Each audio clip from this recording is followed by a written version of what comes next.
Hi everybody, back for James and the Giant Peach by one of our favorite authors whom you know.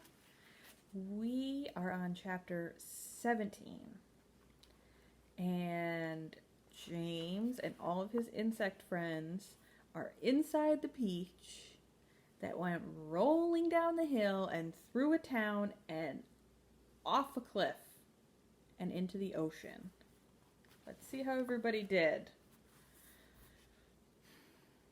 At this moment, the scene inside the peach itself was one of indescribable chaos. James Henry Trotter was lying, bruised and battered on the floor of the room amongst a tangled mass of centipede and earthworm and spider and ladybug and glowworm and old green grasshopper.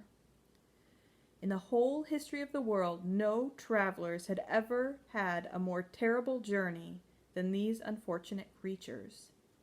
It had started out well, with much laughing and shouting, and for the first few seconds as the peach had begun to roll slowly forward, nobody had minded being tumbled about a little bit.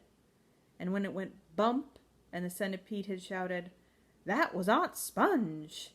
and then bump again, and "That was Aunt Spiker!" there had been a tremendous burst of cheering all around. But as soon as the peach rolled out of the garden and began to go down the steep hill, rushing and plunging and bounding madly downhill, then the whole thing became a nightmare. James found himself being flung up against the ceiling, then back onto the floor, then sideways against the wall, then up onto the ceiling again, and up and down and back and forth and round, and at the same time all the other creatures were flying through the air in every direction, and so were the chairs and the sofa, not to mention the 42 boots belonging to the centipede. Everything and all of them were being rattled around like peas inside an enormous rattle that was being rattled by a mad giant who refused to stop. To make it worse, something went wrong with the glowworm's lighting system, and the room was in pitchy darkness. There were screams and yells and curses and cries of pain, and everything kept going round and round, and once James made a frantic grab at some thick bars sticking out from the wall, only to find that they were a couple of the centipede's legs. "Let go, you idiot!" shouted the centipede, kicking himself free, and James was promptly flung across the room into the old green grasshopper's horny lap. Twice he got tangled up in Miss Spider's legs, a horrid business, and toward the end the poor earthworm, who was cracking himself like a whip every time he flew through the air from one side of the room to the other, coiled himself around James's body in a panic and refused to unwind. Oh, it was frantic and terrible trip, but it was all over now, and the room was suddenly very still and quiet. Everybody was beginning slowly and painfully to disentangle himself from everybody else. "Let's have some light," shouted the centipede. "Yes," they cried, "light! Give us some light!" "I'm trying," answered the poor glowworm. "I'm doing my best. Please be patient." They all waited in silence.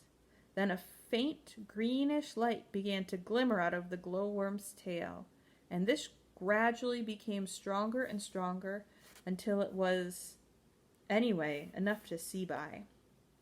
"Some great journey," the centipede said, limping across the room. "I shall never be the same again," murmured the earthworm. Whew, and there's a good picture with the glowworm up at the top and everybody else in a big tangled mess on the floor.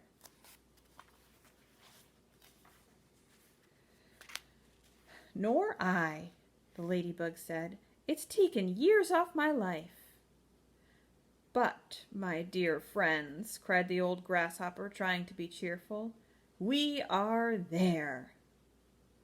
"Where?" they asked. "Where? Where is there?"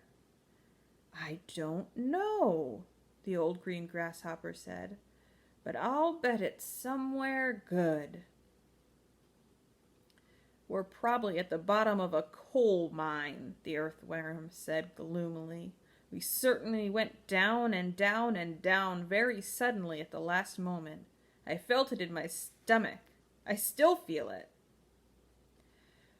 Perhaps we're in the middle of a beautiful country full of songs and music, the old grasshopper said. Or near the seashore, said James eagerly, with lots of other children down on the sand for me to play with. Pardon me, murmured the ladybug, turning a trifle pale, but am I wrong in thinking that we seem to be bobbing up and down? Bobbing up and down, they cried. What on earth do you mean? You're still giddy from the journey, the old green grasshopper told her. You'll get over it in a minute. Is everybody ready to go upstairs now and take a look around? Yes, yes, they chorused. Come on, let's go. I refuse to show myself out of doors in my bare feet, the centipede said. I have to get my boots on again first. For heaven's sake, let's not go through all that nonsense again, the earthworm said. Let's all lend the centipede a hand and get it over with, the ladybug said. Come on. So they did, all except Miss Spider, who set about weaving a long rope ladder that would reach from the floor up to the hole in the ceiling. The old green grasshopper had wisely said that they must not risk going out of the side entrance when they didn't know where they were, but must first of all go up onto the top of the peach and have a look around. So half an hour later, when the rope ladder had been finished and hung, and the 42nd boot had been laced neatly onto the centipede's 42nd foot, they were all ready to go out. Amidst mounting excitement and shouts of, "Here we go, boys, the promised land! I can't wait to see it!" the whole company climbed up the ladder one by one and disappeared into a dark, soggy tunnel in the ceiling that went steeply, almost vertically, upward. They're going to see where they are, but we already know where they landed. Do you remember? If you said the ocean, then you got it. I wonder what they're going to think about being in the ocean. We'll have to see in the next chapter. Have a good day, everybody.